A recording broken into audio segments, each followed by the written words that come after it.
what I do with at the concert for school. Yeah.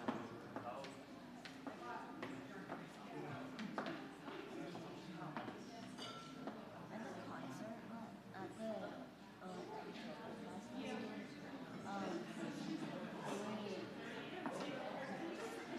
we started. I found a job and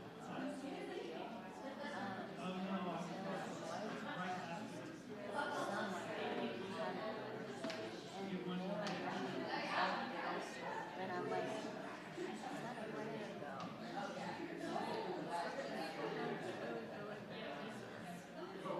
So they just want to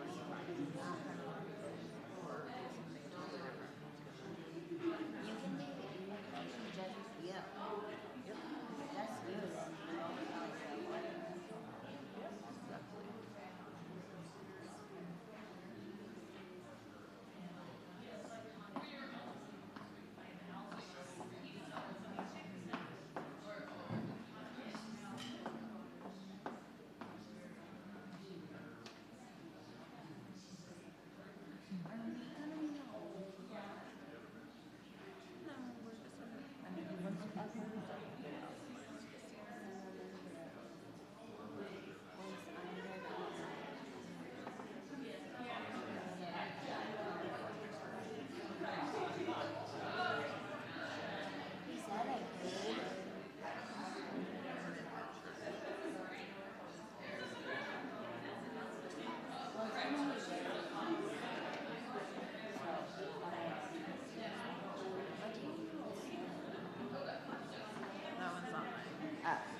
I'll go get it. You stay there.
Do not leave your cares at the door.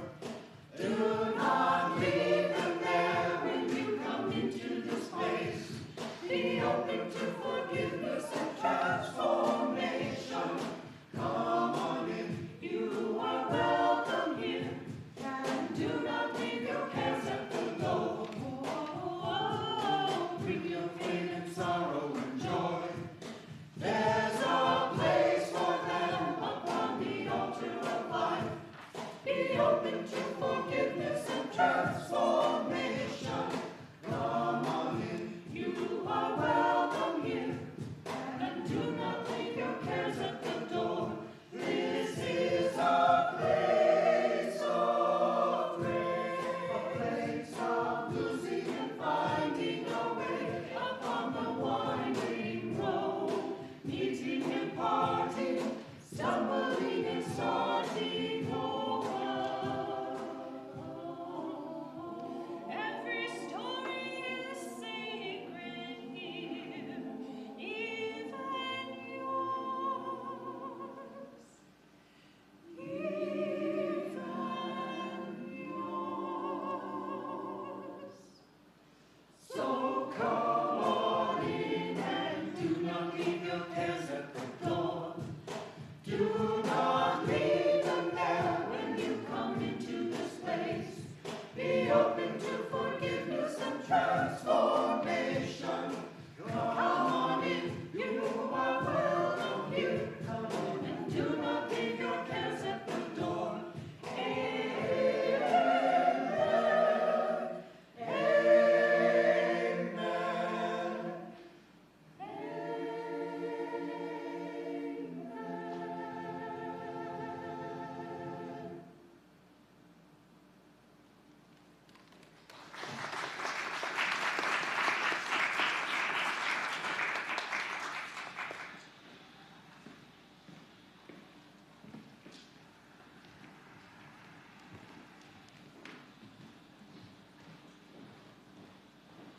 Good morning. Welcome to the Unitarian Church of Los Alamos. My name is Krista Black, and I am the past president on the board this year. I've attended this church about 12 years. I came here because of the community and the connection. I've made great friends here, and I continue to love the mission and what we stand for. As Unitarian Universalists, we affirm and promote the inherent worth and dignity of all people and gather together in a free and responsible search for truth and meaning. Whoever you are, whomever you love, wherever you are on your life's journey this morning, you are welcome into this community. I'd like to extend a special welcome to any visitors or first-time guests we have among us this morning. Our minister, the Reverend John Cullinan, would love to meet you after the service as we gather for coffee and conversation in the fellowship hall. He can answer any questions you may have about our community. New parents are encouraged to speak with Tina DeYoe, I lost you for a second, our Director of Lifespan Religious Education. There are many options for young children in worship this morning. For our youngest members, there is nursery care available down the hallway just past the restrooms. Our nursery coordinator, Sarah Hamoud, will be happy to check you in. Children are also welcome up front at our young worshipers space or at our intention table. And you may, of course, continue to sit with your parents here in the sanctuary or in our quiet space in the library. And now, please take a moment to center yourself, breathe deeply in and out, and let us begin.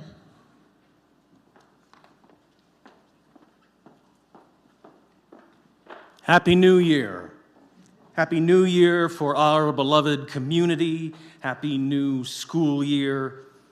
We gather together at the start of this new year as people of many ages, as people of many sexual orientations and gender identities, as people of many races and ethnicities, as people of many theologies and religious backgrounds, woven together in our love for this community, with our hopes and dreams and prayers for the year before us. with our hearts and minds and spirits ready to be touched in the year before us, with our hands and time and talents ready to be offered in the year before us. We gather together at the start of this new year with gratitude and love for those who have come before us, for those who stand here with us. May it be a good year.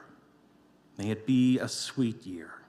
Come, let us worship together on this beautiful morning. Would you all please rise in body or spirit and join in our opening hymn, number 347.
Please remain standing and join in our affirmation. Love is the doctrine of this church. The quest for truth is its sacrament, and service is its prayer. To dwell together in peace, to seek knowledge and freedom, to serve life in fellowship, to the end that all souls shall grow in harmony. Thus do we covenant with each and with all. Please be seated.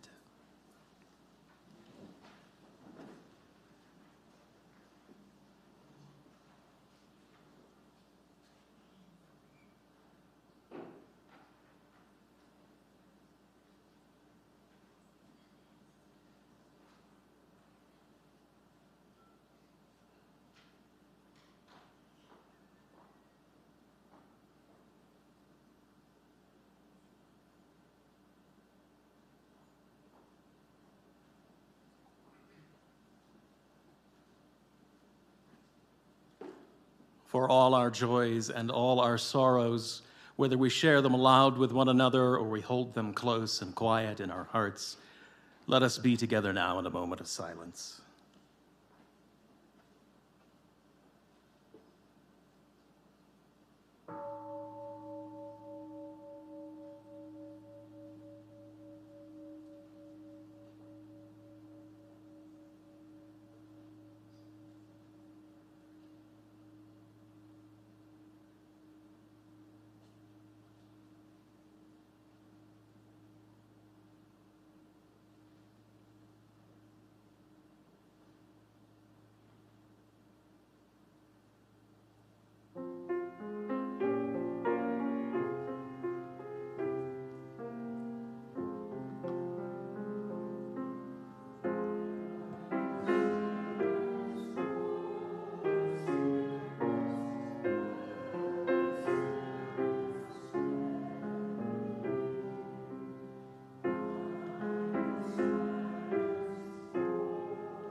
Eternal and beloved, gracious source of all life and all love, we come together this morning grateful for this time out of time, which we have set apart so that we might become more fully present to our own selves, to each other, to our communities, to that which we call holy. May our joys be celebrated together, our wounds be healed together, our hearts be opened together. Let us give thanks this day for the gift of this community and all that it gives us. For the people who meet us where we are and as we are. For the people who love us without condition. For the people who challenge us to bring forth our best selves. For the place in this circle that is always open to us. For the hand and the heart that is there when we need it, without question and without fail. May the vision of this community as it is and as it can be etched in our minds and our hearts, so that we might find the inspiration and the strength to build a whole world in its image. All this we pray in the names of those known and unknown, present and absent, remembered and forgotten, in the names of all the helpers of humankind. Amen.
And I would like to invite, they all just left. I know, the young and young at heart to come forward for a story. Where'd they go?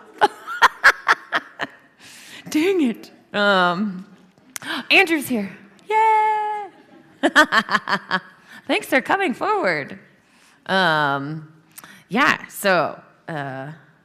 have a story today. and it is called A Lamp in Every Corner, and it takes place in Transylvania. Has anyone ever heard of Transylvania? Maybe. A lot of us, yes. So this is a story about a Unitarian church in Transylvania. Many years ago, in the land of Transylvania, in a mountain valley watered by quick rushing streams and shadowed by great forests of beech trees, there was a village of small wooden houses with dark shingled roofs. The people in the village were of the Unitarian religion, and they wanted a church of their own, a church set on a hillside, they decided, looking down upon the village as a mother looks down upon her sleeping child. So all the people of the village labored long and hard to build themselves a church. The stonemasons hammered sharp chisels to cut great blocks of gray stone, then set the stones into stout and sturdy walls.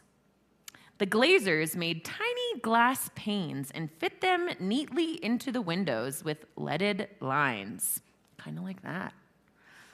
The foresters sawed tall beech trees into enormous beams and laid the trusses for the ceiling, then covered the roof with close-fitting wooden shingles that wouldn't leak a drop of rain. The carpenters carved wood for the pair of wide-opening doors, setting them on strong pegs so that the doors hung straight and square. A bell was brought away from a faraway city, then hoisted by ropes with a heave and a hoe to the top of the tower.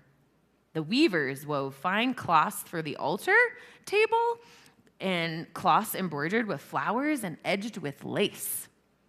The smiths hammered black iron into tall lampstands and hammered thin bronze into shining oil lamps. Finally, when the building of the church was done, the painting of the church could begin. The painters mixed bright colors, royal red and shimmering gold and brilliant blue, and everyone in the village, old and young, women and men, boys and girls, came to decorate their church.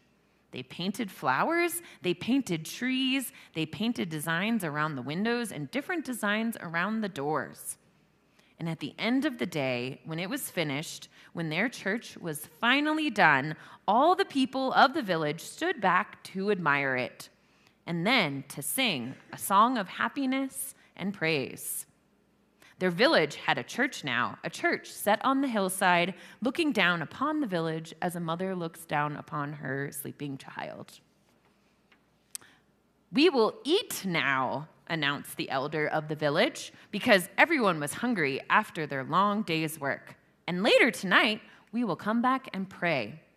So the people of the village went down to the hillside to their homes and their suppers, all except one little girl named Zora and her father, who stayed behind. They had brought their own bread and cheese. They ate their food slowly, sitting on the grass on the hillside and admiring their new church with its strong stone walls, its tall tower, and its magnificent bell. After they had eaten, they went back inside, opening those carved wooden doors to go into the gloriously painted sanctuary inside. "Oh, look, Father," Zora cried, running from picture to picture with her footsteps echoing off the stone walls. "See how grand?" "Yes, it is," said her father, looking around and nodding with pride. "Yes, it is." "But Father," she said suddenly, "we have not finished." "What do you mean?" "There are tall iron lampstands all along the walls, but there are no lamps. The church will be dark when the people come back." "Ah, no, little one," said her father. "The light of the church comes from its people. You shall see." He rang the bell to call the people to worship, then took his daughter by the hand and led her back outside. They waited on the grassy hillside next to their beautiful church of strong gray stone. The sun had set behind the mountains, and night was coming soon. Yet in the growing darkness, tiny points of light came from many directions and moved steadily up the hill. Each family is entrusted with a lamp, little one, her father explained. Each family lights its own way here. Where is our family's lamp? Your mother is carrying it. She will be here soon. The many lights moved closer together, gathering into one moving stream, all headed the same way, growing larger and brighter all the time. Zora's mother arrived, bearing a burning oil lamp in her hands.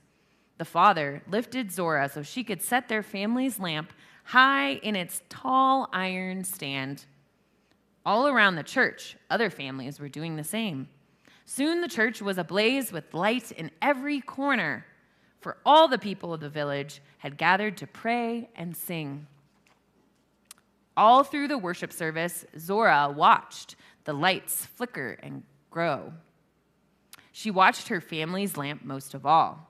When the service was over, her father lifted her high. She took the shining bronze lamp from the lampstand.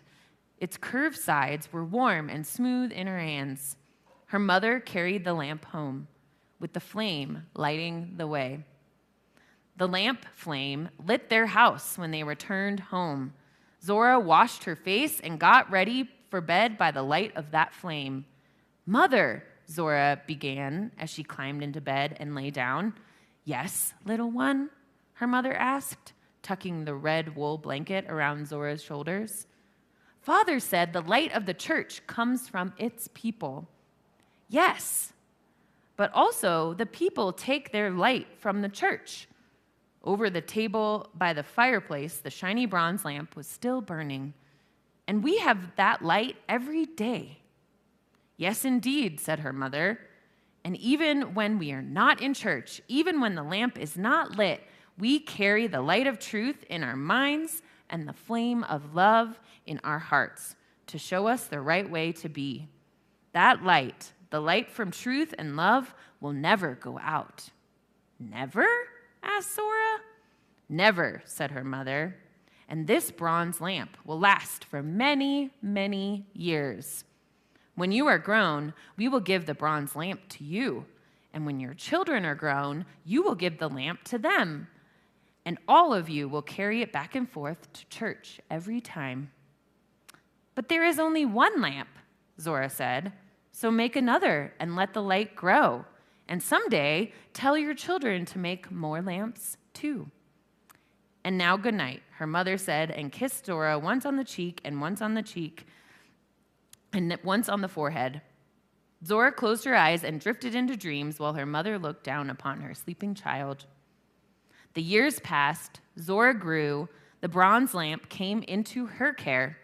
She kept it polished and clean, and when the bell rang out across the valley to call the people to worship, she carried the lamp back and forth to the church on the hillside, the flame always lighting her way.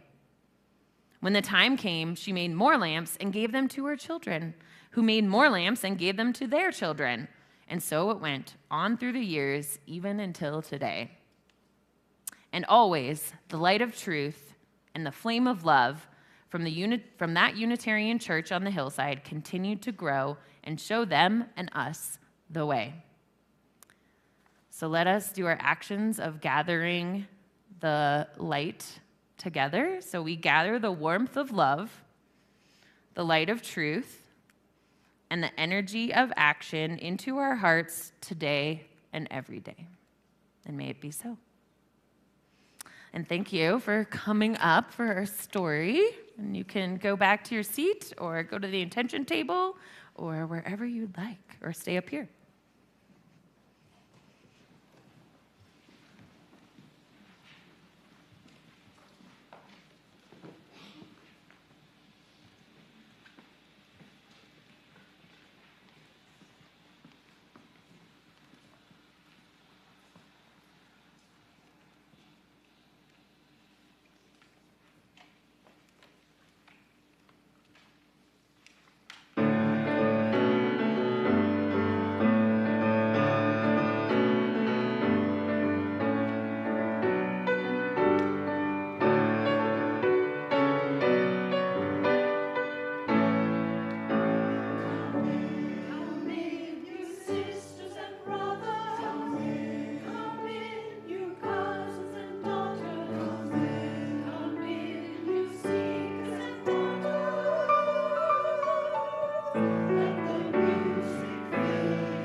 Thank you.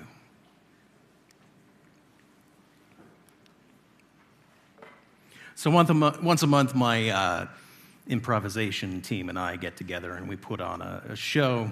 And we've been playing together for a long time now, and we're really comfortable with one another. We know how each other's think, so we get into these grooves. And this thing will happen occasionally where a couple of my teammates will be on stage and they're starting a scene, and I'm just really getting into what they're doing on stage because my teammates are all smarter and funnier than I am, so I really enjoy watching them. And they'll say something or do something in the middle of a scene that gives me a start, and I go, wow, yeah, that's a really good setup for a bit. Yeah, that could be the setup for the punchline that ends the whole show. That'd be really funny. Or we could play a game with that and see how far we can take it. Yeah, I think the audience would really dig that. Man, I hope somebody noticed that so they can jump out and do it.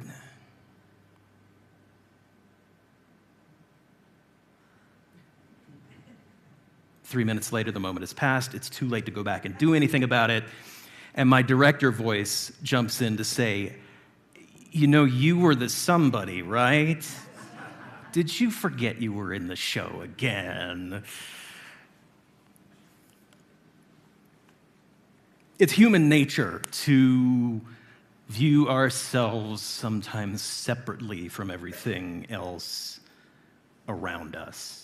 To view ourselves as not being part of something. After all, we know ourselves more fully than we know anything else, and we're very, very discreet in our own meanness.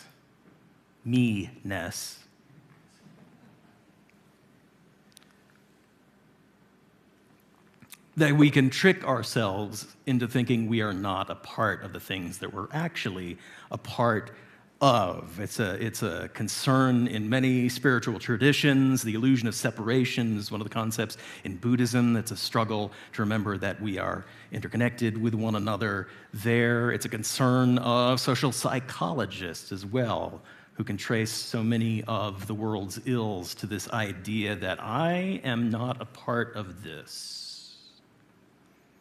And what happens when we get into that illusion of separation mindset is that we start to see ourselves as not of the people, or we ascribe people outside of ourselves as things, and me as me, or the institutions that people make up become a them and a thing that I am separate from. And we forget that we were in the show to begin with. God, the government, I can't believe. Forgetting that we have a role to play in all of that. Or I'll hear, man, I wish the UUA would not do that thing. Losing sight of the fact that since we rule from the ground up, we are the UUA. Or, God, I wish the church wouldn't do that. Forgetting that we are the church.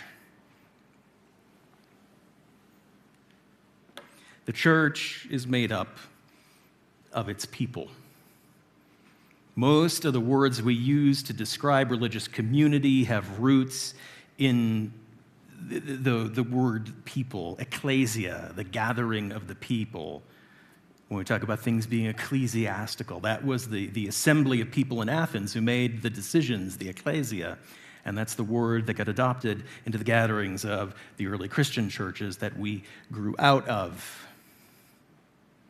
When we gather on a Sunday morning and we practice the liturgy, whatever the liturgy looks like on a Sunday morning, we're speaking a word that comes from another Greek word that literally means the people's work, the work of the people. It's all of us working together. But it's easy to get that mindset, to make that mistake, because it feels somewhat like an audience transaction sometimes, right? I mean, here I am. I'm standing up 8 inches higher than anybody else right now, and I am speaking to all of you out of something that I have prepared, and you are sitting there, and you are hearing my words, and hopefully in a live room, maybe depending on your spiritual mindset on a given day, something mystical and wonderful happens in that mix that opens you up, but not always.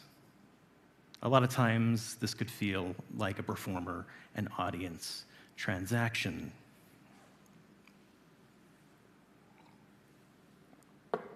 And our COVID years only magnified that illusion for us because all of a sudden it was an audience transaction. Me and the rest of the staff turned into content creators. We worked more hours than we ever did putting on a live Sunday service to get everything recorded and put together, and then you at home watched the video. And none of this interaction took place. And we did that for a good 2 years. We created kind of a new model of expectation for how the church, how Sunday, how the liturgy, how the work of the people functioned. We created a new habit, and habits are hard to break.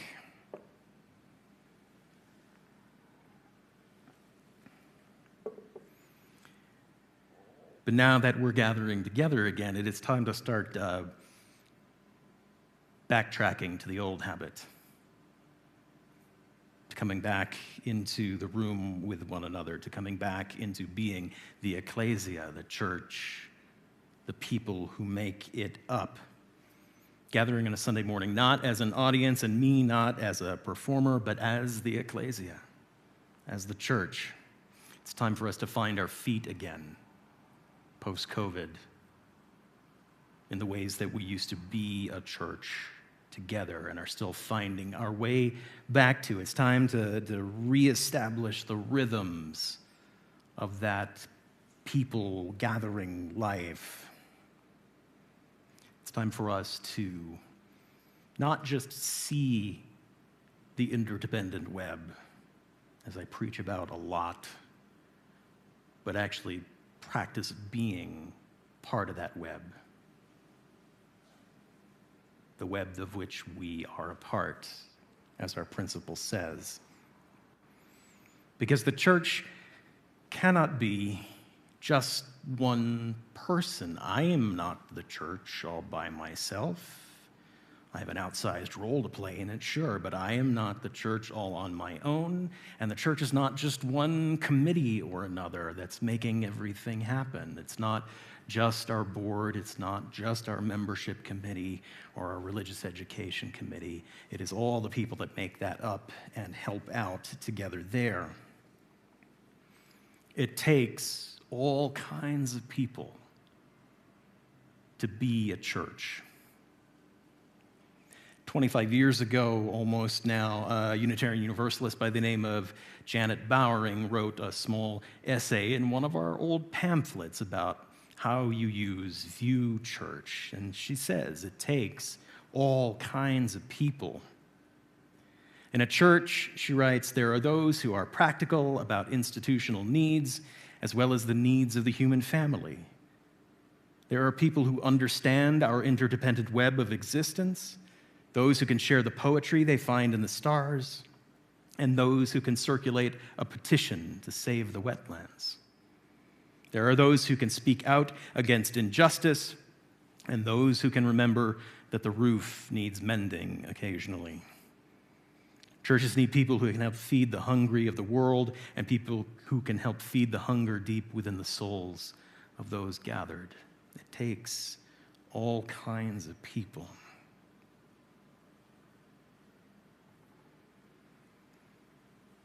Listening to our story this morning, I'm sure many of us can still identify with the energy and love that goes into building a new church building. And once all the work is done, it is then up to us to bring our light in. For the church radiates light into the world only in so much as we bring our light into it.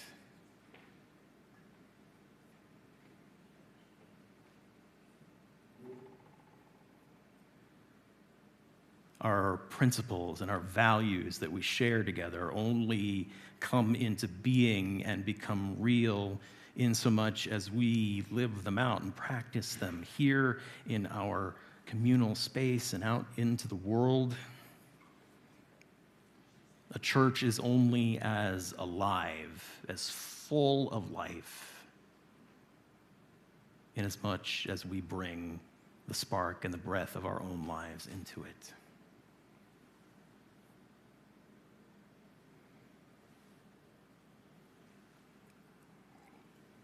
It takes all kinds of people.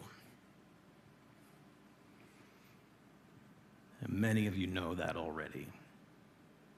Many of you give generously of your time and your talents to keep this place going, but we need so many more to make the life of the church what it is. I can't do it alone. The board can't do it alone. Barb on hospitality can't do it alone, definitely can't do it alone all by herself. It takes all kinds of people. So as we move now into what is just our second year back to full-time in-person church, keep that in mind. We've only really been back together for about 18 months. As we move into this year and we're finding our feet again and finding our rhythm again,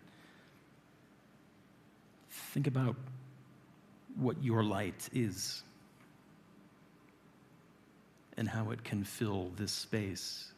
Think about what sort of breath of your own life you are bringing into this room as we breathe together and sing together.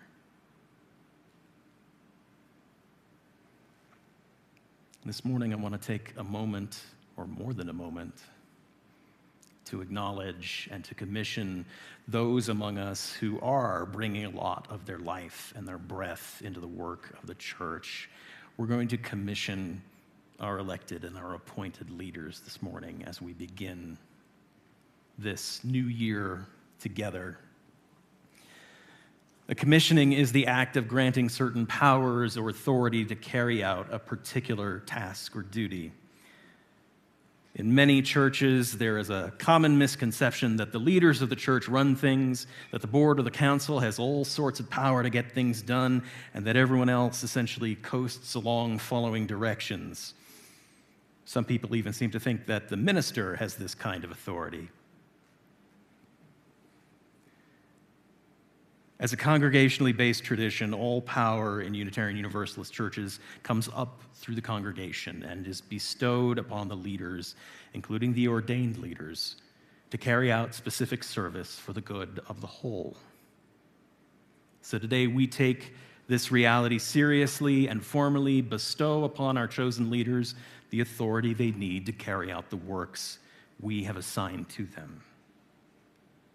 This commissioning ritual is an opportunity to give our blessings to the ministries of these people, ministries they will provide in the coming year, and to affirm their sense of calling to the roles of service they claim, and to which we have elected or appointed them as leaders. So here then the names of those elected or appointed to leadership in our community. And I would ask you to stand as your name is called this morning.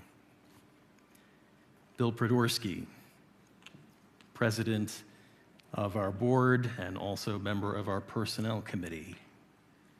Jennifer Young, our vice president, traveling. Krista Black, past president, and as past president, chair of our building use committee. Hetty Dunn, our secretary. Evan Rose, our treasurer and also co-chair of our social justice committee. Linda Deck, our steward for the year. Jeff Franzak, our building chair. Jennifer Jordan, member at large. Patrick Webb and Elizabeth Jomek as co-chairs of the RE Committee. Kelly Shea, our other co-chair for Social Justice. Barb Franzak, our Hospitality Committee. Janet Van Cleve, serving as chair of our Grounds Committee. Melissa Bartlett, leader of our Caring Network. Mike McNaughton, chair of our Membership Committee. Ellen Mills, who leads our Committee on Ministry. Felicia Orth, the other half of our Personnel Committee. Mike Begnaud and Renae Mitchell for our audio-visual booth here. Stay standing for the moment. These are the people we have called to serve us. Will the congregation please rise and join in the service of commissioning, for which I didn't put any of your words up today, so shoot. We're gonna improv on the fly here. You can have them repeat after you. Yeah, let's do that. We, the members of this congregation, charge you to be guided in your work by the vision we express in our unison affirmation and by the principles we affirm in common. We charge you to affirm the dignity and worth of all persons. You don't have to repeat that this this might indeed be a free church open to all people. We charge you to cherish our spiritual diversity and to help us to live together so that we are strengthened rather than divided by our religious pluralism. We charge you to honor our past without being bound by it, that we might be mindful of our past, yet draw on modern knowledge as we respond to the spiritual needs of the people. We charge you to hold in your hearts the needs of the wider community in which we live, so that we live out our devotion to the common good in community, nation, and world. Members of the board, you are charged with keeping sight of the big picture, with holding our vision, honoring our past, and guiding us toward our future. Are you ready and willing to accept this charge? Committee chairs, you are charged with keeping sight of your particular piece of our community's mosaic, with advocating for the needs of the area of our communal life which is your specific concern, and working with one another for the common good of the whole. Are you ready and willing to accept this charge?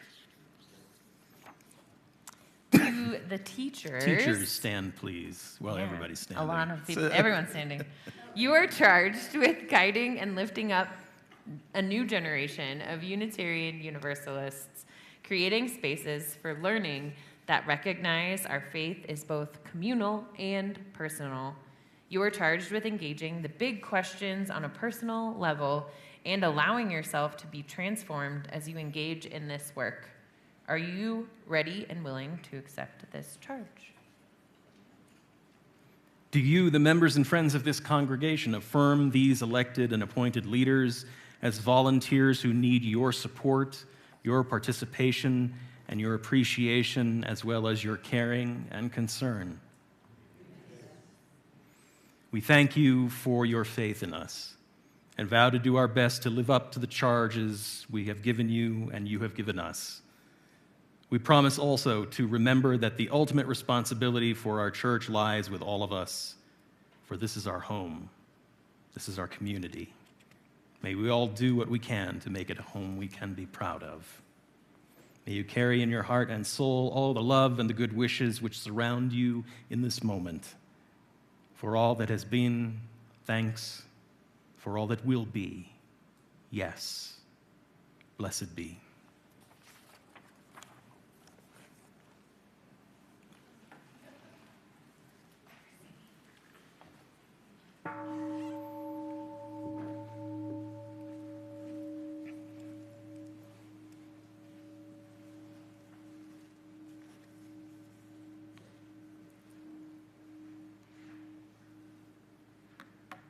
As we prepare to return to our everyday lives, it is time to give something of the gifts of this community back to the larger community we are part of.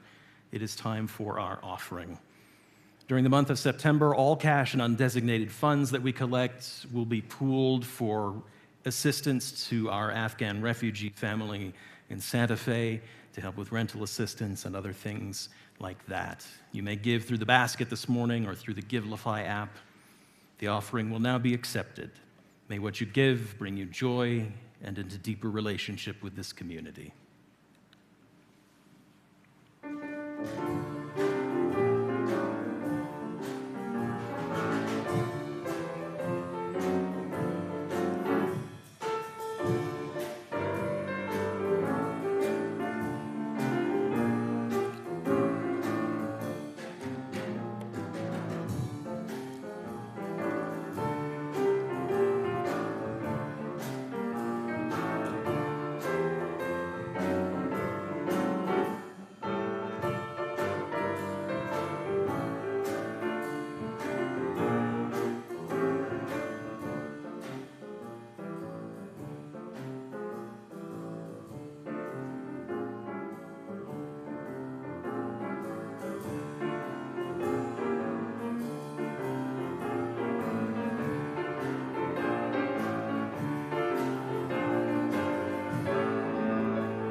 Well, I can't find that. So we are dedicating our offering today to the work of our faith in this community.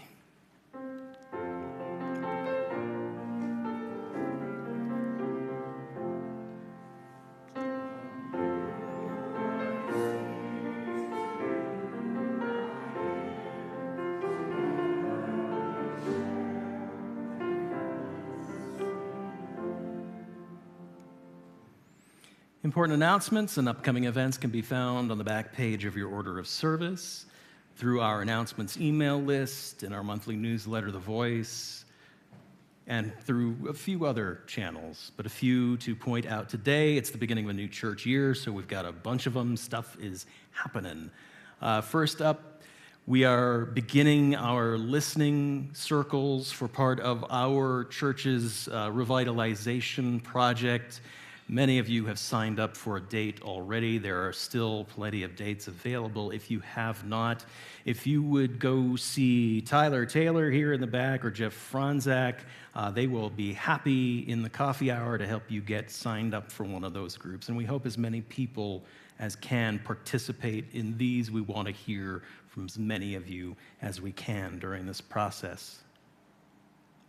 Coming up on September 20th, which is a Wednesday, we are welcoming the Reverend Dennis McCarthy here. He will be putting on his one-man show, Servetus, the Radical Reformed Musical. It is the story of the life of Michael Servetus, one of our early Unitarian ancestors, through song and story. It promises to be a very entertaining evening, so I hope you'll join us for that. There's no charge for it, so just come on by.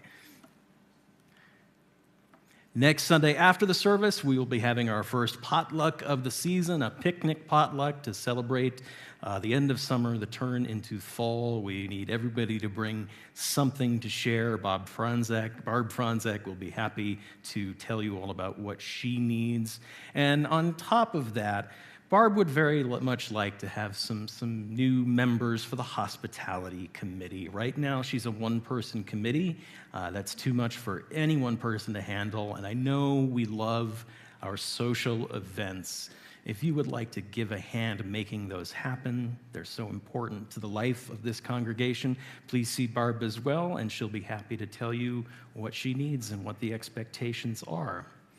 On top of that, and this is a sad note, due to budget constraints, we've had to let go of Lauren, our coffee helper, which means we are looking for volunteers now to handle coffee preparation and service throughout the year. We're going to need volunteers to step up and help out with that. Barb will also be coordinating that with you, so talk to her as well. We hope people can pitch in for that so we can keep having our lovely coffee hours after the service. And finally, with the start of a new year, it's time to start up the Soul Matters circles again, our small group ministry. The circles who started last year will continue on with this year's Soul Matter themes. We are opening up 2 new groups this year.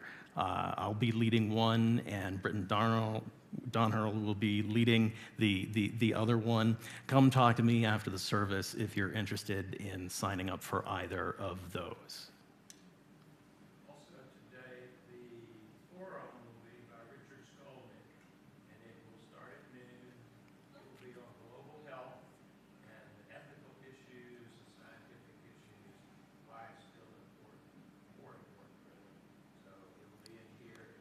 So that's Forum with Richard Skolnick at noon back here in the sanctuary.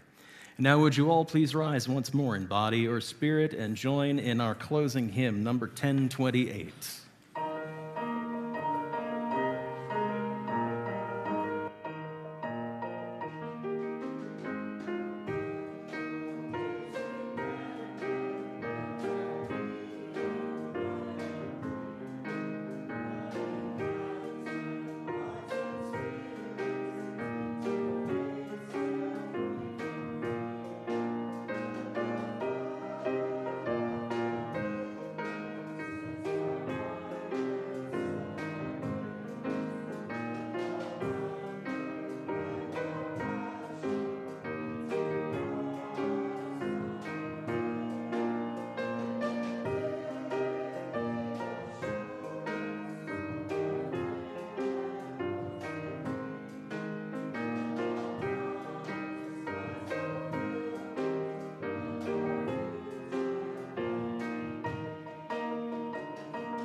Friends, may life bless us and keep us. May the light of life shine upon us and out from within us and be gracious to us and bring us peace.